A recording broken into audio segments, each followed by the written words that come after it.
저희 매니저님이 운영하시는 단간의 양념게장. 대회에서 수상할 정도로 제가 먹어봐도 맛과 퀄리티가 좋으니까 많이 주문해주시면 감사하겠습니다. 최근에 금통위를 비롯해서 금융당국이 가계부채에 대해서 경고를 한 가운데 은행권 부실채권은 급증하고 있죠. 여기에 기업들은 어때요? 부도가 연이어서 나오고 있고 최근에 상장 폐지도 많이 늘어나고 있죠. 그러니까 지금 전부터 저희가 계속 경고했던 대출 회수가 들어가기 시작했다. 특히 이번에 농협에서 대출 회수가 들어간 상황이 나왔죠. 그런 것들이 앞으로 계속 조금씩 터져 나올 것이다. 그래서 오늘은요, 농협의 대출 회수, 그리고 이런 대출 회수가 늘어났을 때 벌어지는 일들. 여기에 현재의 상황이 점점 이렇게 악화되고 있으면 앞으로 어떤 일들이 벌어지겠느냐. 마지막으로 정부나 한은의 태도는 어떤 식으로 변해가고 있느냐. 이런 부분을 함께 보도록 하겠습니다. 자, 그러면 농협의 대출 회수로 어떤 일이 일어났느냐. 요거부터 보시면요. 작년 말 부도 처리됐던 제일건설이 농협의 대출 회수 때문에 무너졌다. 왜? 8월에서 10월까지 100억 원 규모의 신규 자금을 제일건설에 분할 지원하더니 10월에 전액 회수하면서 문제를 만들어냈다. 그렇기 때문에 농협의 과도한 대출 회수로 제일건설이 부도가 났다. 이 이야기를 하는 거죠. 자, 그럼 이게 왜 문제가 되느냐? 자, 제일건설이 부도난 과정을 보면은 8월에 워크아웃을 졸업했단 소리예요. 졸업하자마자 한 2개월 정도 지원을 하다가 안 되겠다 싶으니까 110억 가량을 바로 회수하면서 얼마의 어음을 막지 못했어요? 7억을 막지 못해서 부도 처리가 된 거야. 그러니까 워크아웃 졸업했다고 해서 안전한 거 아닙니다. 최근에 뭐 태형건설도 워크아웃 끝났다, 살아났다 라고 하지만 지금 위기설이 계속 나오고 있죠. 왜? 부채 비율이 굉장히 높기 때문에. 그런 것처럼 워크아웃이 끝났다. 그래서 이 회사가 안전하다. 이런 것이 아니라 끝난 뒤에도 추이를 지켜봐야 된다는 소리죠. 근데 끝난 뒤에 한 2개월 정도 지원하면서 추이를 봤는데 지금 건설사들 상황 안 좋죠. 특히 지방건설사들이 더 안 좋다고 하는데 제일건설은 익산에 있죠. 그러니까 워크아웃 졸업하고도 조금만 지켜보다가 금융권에서 바로 회수가 들어간 거다. 왜 이렇게 빠르게 회수에 들어갔을까요? 그러기 위해선 농협의 상황을 봐야 되겠죠. 지난해 부실채권이 늘어난 은행권을 보면은 뭐 부산은행이 제일 많이 늘어났다라고 하지만 5대 은행 중에서는 농협이 가장 높은 증가율을 보였죠. 증가율뿐만이 아니라 현재 고정이하 여신 총액 자체도 가장 높다. 고정이하 여신이 뭐예요? 고정, 회수 의문, 추정 손실 단계에 있는 회수가 힘든 채권들을 고정이하 여신이라고 하죠. 회수가 힘든 채권들을 더 묵혀두면은 회수하기 좋아질까요? 아니면 회수하기 힘들어질까요? 특히 작년에 늘어난 고정이하 여신 중에서 중소기업 비중이 굉장히 높았다. 그러니까 경기가 더 악화돼서 회수하기 더 힘들어지기 전에 절차대로 회수가 가능하다면 빠르게 회수에 들어간 거죠. 특히 요즘에 장기간 전망이 안 좋은 업종들이 많은데 건설사 같은 경우가 그 중에 대표적인 곳이고 그러니까 회수에 들어간 거예요. 근데 방금도 말씀드렸지만 전망이 안 좋은 업종들이 있죠. 예를 들어서 건설사들 지금 무슨 이야기 나와요? 4월 위기설 이야기 또 나오죠. 왜냐면 4월에 사업보고서가 발표가 되기 때문에 사업보고서를 발표를 했는데 좋지 않아서 신용등급이 떨어지게 되면은 자금 마련할 때도 더 많은 금융비용이 필요하고 근데 신용등급이 떨어지는 것 자체가 자금 운용하기가 점점 더 쉽지 않다는 소리죠. 그래서 올해만 이미 건설사 7곳이 2달 동안에 법정관리에 들어갔고 또 동원산업개발, 대방산업개발, 한양산업개발, 이수건설 이런 것들이 잠재적 위험 기업으로 꼽히고 있다. 왜냐하면 높은 부채 비율을 보이고 있기 때문에. 중소기업만 위험하냐? 대기업도 마찬가지입니다. 자, 워크아웃에서 벗어난 태용건설 부채 비율이 748%입니다. 그 다음에 HJ중공업 여기도 538%, 호름글로벌 364%, 금호건설 260%. 이런 식으로 시공능력 30위 안에 들어가는 건설사들도 부채 비율이 높다. 즉 가지고 있는 자금에 비해서 빌린 돈이 많다. 은행권 입장에서는 회수에 대해서 굉장히 의문이 갈 수밖에 없죠. 여기에 건설사들이 줄줄이 적자로 바뀌고 있다. 시공능력 평가 60위 안에 있는 이런 기업들이 지난해 적자 전환을 하면서 문제가 되고 있고 가장 핵심적인 것은 안 팔려서 그런 거죠. 한 달 만에 미분양이 3.5%가 늘어났고 특히 중공업 미분양이 11년 3개월 만에 최대 규모를 기록했다. 얼어 죽어도 신축이라더니 신축 다 지어놓은 것도 안 팔린다는 소리죠. 그리고 이런 식으로 법정 관리에 들어가면서 한부토건 이런 곳은 상패 우려가 굉장히 높아졌죠. 문제는 건설업뿐만이 아니라 이렇게 사업 보고서를 내지 못해서 상패 우려가 높아진 이런 상장사들이 굉장히 많다. 그러니까 은행권에서 어떻게 하겠어요? 얘네들이 돈을 못 갚고 있어. 그러면 돈을 더 많이 빌려줘서 살려놓고 나중에 회수해야지. 원래 은행이 그래요? 돈을 더 빌려줬는데 못 살리면 어떡해요? 그러니까 은행권에서 지금 예를 들어 위기가 되고 있는 건설사 이런 곳은 돈을 더 빌려주려고 하냐? 아니면 돈을 덜 빌려주려고 하냐? 오히려 대출을 더 쪼이고 있죠. 대출을 쪼이는 정도에서 끝나는 게 아니에요. 방금도 제1건설이 대출 회수로 인해서 무너졌죠. 그런데 금융권에서 건설업에 대한 대출 회수 카드를 고려하고 있다. 일부 시중은행들이 대출 회수를 심각하게 검토하고 있고, 그러면은 중소건설사들이 우선적으로 먼저 타격을 받겠죠. 대형 건설사들보다는 아무래도 더 빨리 회수에 들어가니까. 그리고 아까 부채 비율이 높은 이런 건설사들도 우선적으로 타겟이 되겠죠. 그런데 뭐 전문가라든가 혹은 건설업계 관계자 이런 사람들은 무슨 이야기예요? 대출 회수보다 정상적인 운영을 돕는 것이 필요하다. 은행 보고 돈 떼기란 소리예요. 잘 생각해 봅시다. 지금 건설사들이 힘든 이유가 무엇 때문이에요? 자꾸 뭐 공사비 올라가서 힘들다. 공사비 올라간 거 분양가에 그 이상 반영하고 있죠. 그때 문제는 이 많은 돈을 들여서 만들었는데 사가는 사람이 없어서 문제가 되는 거죠. 그러면 건설사한테 유동성 지원을 한다고 해봅시다. 가게가 감당할 만한 금액이냐. 건설사들한테 유동성 지원을 해주는 만큼 은행권에서 나갈 수 있는 대출은 한계가 있을 것이고, 그것은 비단 다른 기업뿐만이 아니라 가게에도 대출을 내주는 것이 줄어들겠죠. 근데 사람들이 돈을 더 모을 수 있어요? 요즘 여윳돈 모으는 게 계속 줄어들고 있다고 합니다. 거의 한 70만 원 수준까지 떨어졌어요. 돈을 모으기도 힘들죠. 지금 기업들 상황 안 좋아서 연봉을 깎는 곳도 있고 희망퇴직을 받는 곳들도 있죠. 부도 나는 곳도 있죠. 근데 건설사한테 지원이 들어가서 지금 당장 돌린다고 해봅시다. 그러면 사람들이 돈 모아가지고 지금보다 더 비싼 집을 사줄 수 있을까요? 대출을 더 내준다는 건 그만큼 금융 비용이 더 들어간다는 소린데.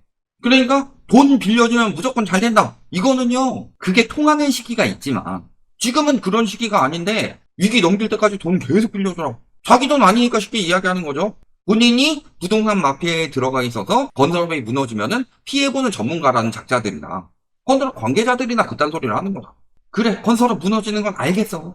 건설업 대출 회수하는 거 가지고 뭘 얘기를 하냐. 더 문제가 되는 건요, 가게도 그게 번질 수 있다는 소리입니다. 이미 작년에 저축은행에서 주담대 연장할 때 7,500만 원 상환해야 한다는 이런 대출 회수가 들어갔죠. 그 이유는 아파트 공시가격이 떨어졌기 때문이다. 자, 이거 정부에서 공시가격 현실화를 낮추려고 엄청나게 노력하죠. 부자들은 세금 덜 내니까 좋은데 영끌한 사람들은 어떻게 되겠냐. 이게 그냥 저축은행이니까 그렇다. 저축은행만 그러겠냐. 은행은 무너지기 전에 항상 엄청난 대출 회수가 들어갑니다. 왜냐하면 그냥 손 놓고 망할 수가 없죠. 그러면 보유하고 있던 자산들을 열심히 처분하기 시작할 것이고, 그럼 당연히 자산 가격은 떨어질 수밖에 없죠. 그럼 자산 가격이 떨어지게 되면 어떻게 돼요? 은행이 대출을 회수하는 악순환이 돌아갑니다. 그러니까 예금자보다 오히려 대출자에게 더 큰 재앙이 벌어질 수가 있다. 야, 저거 미국 이야기 아니에요? 그냥 재작년에 뭐 실리콘밸리 은행 터지고 뱅크런 이야기 나오니까 공부 도장하려고 나온 설 아니에요? 우리나라엔 그런 일은 없습니다. 2011년에 저축은행 사태 터졌죠. 저축은행 사태 터진 다음에 은행권에서 대출 회수 움직임을 바로 보였습니다. 그래서 제가 계속 문제 삼아하는 것이 뭐다? 이금융권 붕괴가 미칠 영향에 대해서 이야기를 하는 거다. 이금융권 붕괴가 되면은 이금융권에 예금을 해놓은 사람들이 예금자 보호 한도 내에만 보호를 받고, 그것도 당장 받는 것도 아니고 한참 후에 받기 때문에 기회비용이 떨어지고, 이런 것만 이야기를 하는 것이 아니라 1금융권에서도 바짝 긴장해가지고 대출 쪼이고 위험 대출에 대해서 회수가 들어가기 시작한다는 소리예요. 실제 2012년에 있던 일이죠. 5억 대출자가 4천만 원 상환하라는 이야기를 받았다. 왜냐하면 가격이 떨어지면서, 가격이 떨어진다고 대출이 줄어들진 않죠? 그러니까 LTV를 넘게 됐다. 그래서 초과 금액의 절반, 초과 금액 다 갚는 것도 아니에요. 이것을 상환해야 만기 연장이 가능하다. 저 때는 LTV였죠. 지금은 DSR이겠죠. 가뜩이나 정책 대출 내준답시고 DSR 우회하는 대출 엄청나게 많이 나왔습니다. 그리고 대출이 폭증해서 집값 거품이 진짜 심화되던 코로나 이후에 보면요. 주택담보대출 받는 사람들의 평균 DSR이 50%대 중반부터 60%가량 되었다. 그 사람들이 올해부터 5년 후 변동금리로 바뀌면서 대출 갱신이 되는 시기죠. 지금 은행권에서 더 큰 붕괴를 막기 위해서 두고 있는 거지만 나한테 위기가 온다. 그렇게 느껴지면은 다른 데 망하건 말건 비올 때 우선 뺏어가는 게 은행이잖아요. 이미 기업대출부터 시작했고 이게 가계대출로 번질 수도 있다. 왜요? 기업대출 왜 회수가 들어가기 시작했어요? 건설사가 안전하다라고 하면은 빌려준 돈이 조금 더 초과가 되더라도 회수가 가능하다고 생각하니까 뒀겠죠. 망하도록 냅두겠어요? 가만히 냅둬도 이자가 따박따박 들어오는데 황금알을 낳는 거위의 배를 가르는 격이죠. 근데 왜 갈랐을까요? 그 거위가 황금알을 더 이상 낳지 못하고 더 이상 어떠한 수익도 줄 수 없으니까 고기라도 얻으려고 배를 가른 거 아니냐. 그럼 가계부채는 괜찮을까요? 자, 얼마 전에 3.19 대책으로 인해서 토지거래허가구역 해제한 것이 35일 만에 재지정이 됐죠. 그것만 문제냐. 가계부채 관리도 강화 들어가기 시작했습니다. 아, 그래도 금리 인하하면 괜찮을 거야. 그런데 금통위에서 금리 인하 속도 조절 이야기가 지속적으로 나오기 시작했습니다. 첫 번째는 부채가 다시 증가하고 있는 점. 두 번째는 환율이 다시 요동치고 있는 점. 세 번째는 미국의 금리 인하 횟수가 줄어들고 있는 점. 요 세 가지를 토대로 금리 인하 속도 조절에 들어갔다는 소리예요. 경제 성장률이 아작이 나고 있는데도 불구하고 금리 인하 폭을 더 줄인다. 성장률은 더 많이 떨어질 수밖에 없죠. 근데 가계부채는 명목 GDP 성장률만큼만 늘리겠다. 가계부채 총량이 더욱 줄어들 수밖에 없는 거죠. 그러니까 5대 은행에게 가계부채 증가율을 1%대로 맞추라고 하는 거예요. 그뿐만 아니라 금융당국에서 지금 어떤 경고가 들어가고 있어요? 오히려 금리 인상 압박을 하고 있습니다. 대출금리 인하를 주문한 금융당국이 최근 다시 금리 인상을 요구하고 있고 말만 하는 것이 아니라 이미 정책대출 같은 경우는 우대금리 혜택을 없앴습니다. 우대금리가 대출 금리를 깎아주는 거죠. 즉 우대금리를 없앤다라는 것은 대출 금리가 올라간다고 보시면 돼요. 그리고 만기까지 받던 우대금리도 금리 기간 한도를 두기 시작했다. 그리고 시중은행에게 강요를 해요. 그럼 시중은행 선택은 둘 중에 하나입니다. 금리를 올리든가 아니면 대출을 막든가. 금리를 올리기는 쉽지 않은 상황입니다. 금리 인하를 어느 정도 멈출 수 있어도 또 금리 올리면 무슨 소리예요. 은행권이 돈잔치 하네. 예대금리 더 커졌네. 은행들 미쳤네. 이딴 소리나 계속 할 거 아니에요. 그러면은 그보다 더 가능성 있는 것은 대출을 더 쪼이는 방향. 한도를 줄이고 총량도 줄이고 이런 방향으로 간다는 소리죠. 그러면은 올해 한 5월쯤부터 코로나 때 기준금리 한 0.5% 정도로 받았던 그 대출들이 갱신이 되는 시기죠.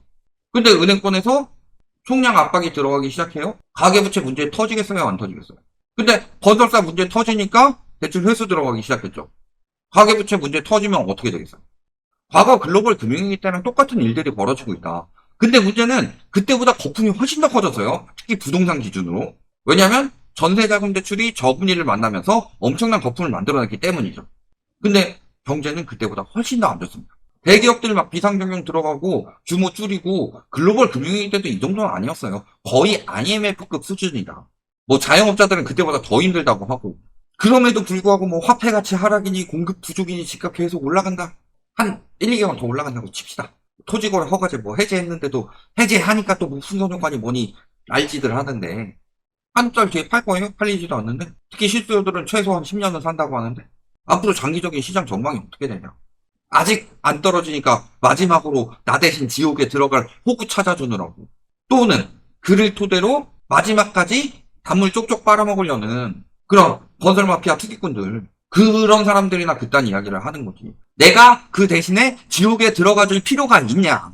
결론 건설사 건전성 위험으로 이미 대출 회수가 들어가고 있고 앞으로도 대출 회수를 더 늘릴 것을 지금 검토하고 있습니다. 근데 검토로만 끝나지 않을 것이 건설사들이 그래서 나아지고 있어요.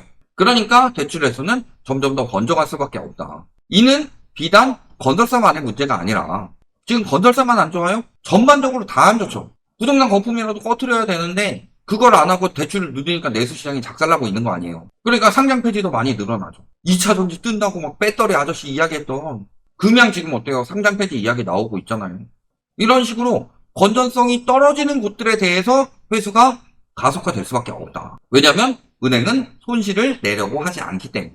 이게 다만 기업 부채로만 번지는 것이 아니라 가계대출도 안심할 수 없죠. 왜? 분명히 과거에 같은 사례가 있었기 때문에. 근데 가계부채 전망이 어때요?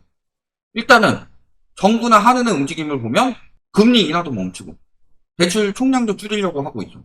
지난 2년간은 정책 대출로 어찌저찌 버티고 갈아타게 해줬지만 이제 버틸 수 있겠어요? 그러면 문제는 점점 더 커지겠죠.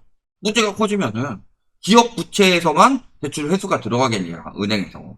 선례가 있는데 왜 지금 소득 기준을 강화할까요? 과거에는 자산 기준이었다면 지금은 소득 기준으로 바꿔야 하는 거고, 자산 기준으로 했더니 은행이 피해를 많이 봤기 때문에 나중에라도 꾸준히 받아낼 수 있는 소득 기준으로 가고 있는 거죠. 그게 바젤3 하는 이유고 그게 DSR이 도입된 이유인데, 그러니까 심지어 최근은 전세대출까지도 소득 기준을 검토를 하고 있잖아요. 근데 지금 우리나라 주택담보대출 상황은 소득 대비로 굉장히 높은 수준의 비율로 대출을 받고 있다. 문제가 터지기 시작하면은 회수가 들어가겠냐 안 들어가겠냐. 이미 기업 대출에서 움직임이 나왔고 작년에 2금융권에서 움직임이 나왔다는 소리는요, 1금융은 그런 일이 없을 것이다가 아니라 1금융까지 번져올 가능성이 굉장히 높다. 이 상황이 된 것이다. 여기까지 말씀드리겠습니다.